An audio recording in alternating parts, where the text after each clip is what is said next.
அக்கறையாக பேசி தங்க நகைகள் அபேஸ். ஈபி வயர்மேன் என கூறி களவாணித்தனம். வீட்டில் தனியாக இருக்கும் முதியோர்களே டார்கெட். லொடுக்குப்பாண்டி பாணியில் கோல்மால். பின்னணி என்ன?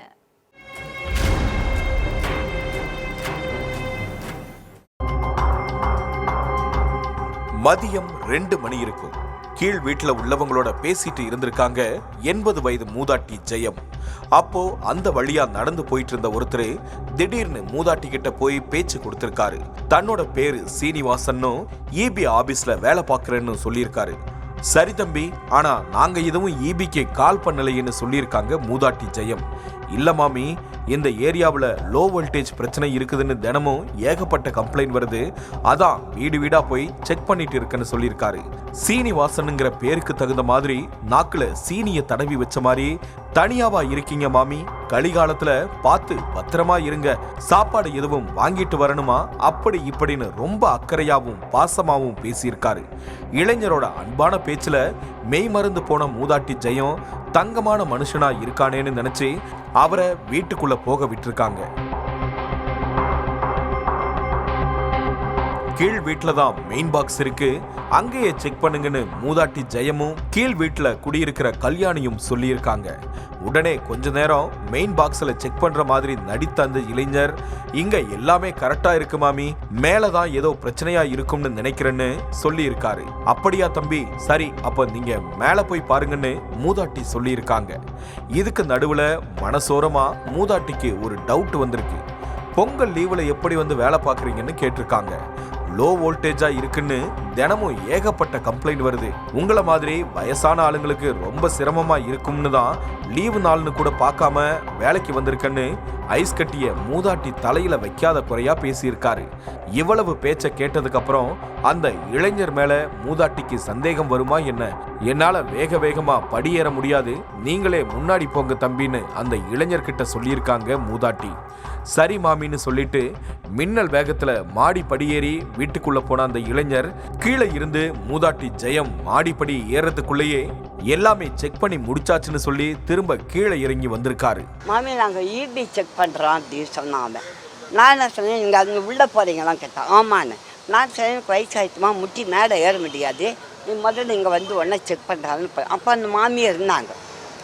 நான் கிட்ட இன்றைக்கி பொங்கல் லீவ் ஆச்சே, எப்படி நீங்கள் வந்தீங்க? இல்லை நிறைய இடத்துல திருடி தப்பாக யூஸ் பண்ணுறாங்க, அதனால எங்களுக்கு ஸ்பெஷலாக போட்டிருக்காங்க அப்படின்னா.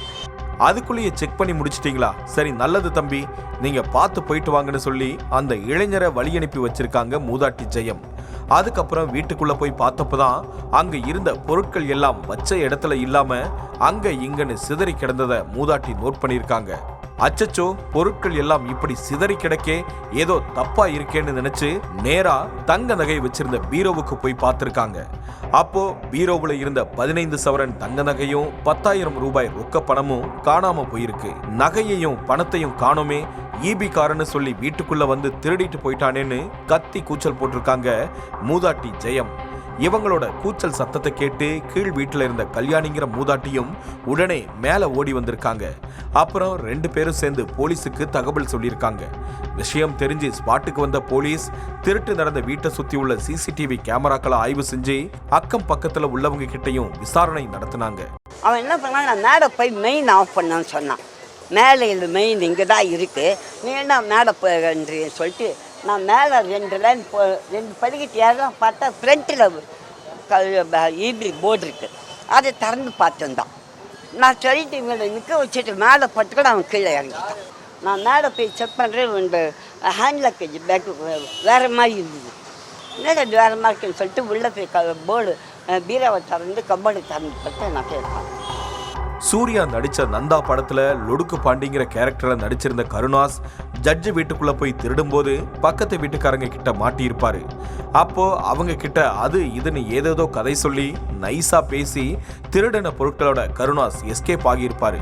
அது மட்டுமில்லாம திருடிட்டு போற கருணாஸுக்கு பக்கத்து வீட்டுக்காரங்க டாட்டா காட்டி வழி அனுப்பி வைப்பாங்க.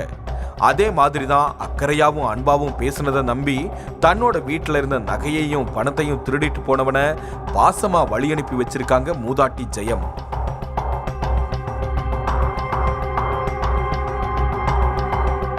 மூதாட்டி ஜெயம் அமெரிக்காவில் இருக்கிற மகள் வீட்டுக்கு போயிட்டு ஜனவரி 5ஆம் தேதி தான் சென்னை ஐஸ் ஹவுஸ்ல உள்ள வீட்டுக்கு வந்திருக்காங்க.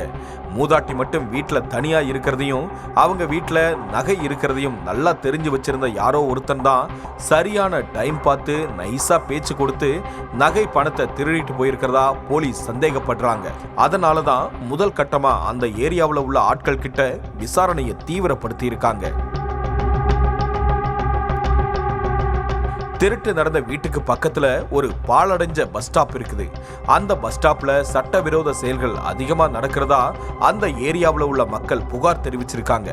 குறிப்பா அந்த பஸ் ஸ்டாப்ல எந்நேரமும் உட்கார்ந்துட்டு இருக்கிற சிலரு இந்த ஏரியாவில் யார் யாரெல்லாம் இருக்காங்க, எந்த வீட்டுக்கு யாரு வந்து போறாங்க, என்ன நடக்குது ஏது நடக்குதுன்னு எல்லாத்தையும் நோட் பண்ணிட்டு இருக்கிறதாவும், அது மாதிரியான ஆட்களால தான் இப்படி திருட்டு சம்பவம் நடக்கிறதாவும் அந்த ஏரியாவில் குடியிருக்கிற ஹரிணி குற்றம் சாட்டியிருக்காங்க. இங்கே பஸ் ஸ்டாப்பே வேண்டாம். ஆக்சுவலி பஸ்ஸே நிற்கிறது இல்லை. இங்கே எதுக்கு பஸ் ஸ்டாப்பு? ஜஸ்ட் இந்த மாதிரி யாராவது வந்து உட்காந்து தப்பு பண்ணுறதுக்குன்னே இந்த பஸ் ஸ்டாப் இருக்கிற மாதிரி இருக்குது. இதை டெமாலிஷ் பண்ணிட்டா பெட்டராக இருக்கும். பஸ் நிற்கிறது கிடையாது, யாரும் இங்கே வந்து உட்கார மாட்டாங்க, இந்த மாதிரி தப்பு பண்ண மாட்டாங்க. உட்காந்து நோட்டீஸ் பண்ணுறதுனால தான் இந்த மாதிரி தப்பு பண்ணுறாங்க. யார் வீட்டில் யார் வராங்க போகிறாங்க, ஊருக்கு போகிறாங்களா, பசங்க இருக்காங்களா, வயசானவங்க தனியாக இருக்காங்களா, எல்லாத்தையும் அப்சர்வ் பண்ணிட்டு பக்காவாக பிளான் பண்ணி பண்ணுறாங்க. அதே நேரத்தில் இபி ஆபீஸ்ல இருந்து வரோம், நகராட்சியில இருந்து வரோம், மாநகராட்சியில இருந்து வரோம், வாட்டர் போர்டுல இருந்து வரோம்னு யாராச்சும் கதவை தட்டுனா அவங்களோட அடையாள அட்டையை வாங்கி செக் பண்ணி பார்த்த பிறகுதான் அவங்க கிட்ட பேசவே செய்யணும். அவங்க மேல சின்னதா சந்தேகம் வந்தாலும் கூட உடனே போலீஸுக்கு தகவல் சொல்லுங்கன்னு அறிவுறுத்தி இருக்காங்க காவல்துறையினர்.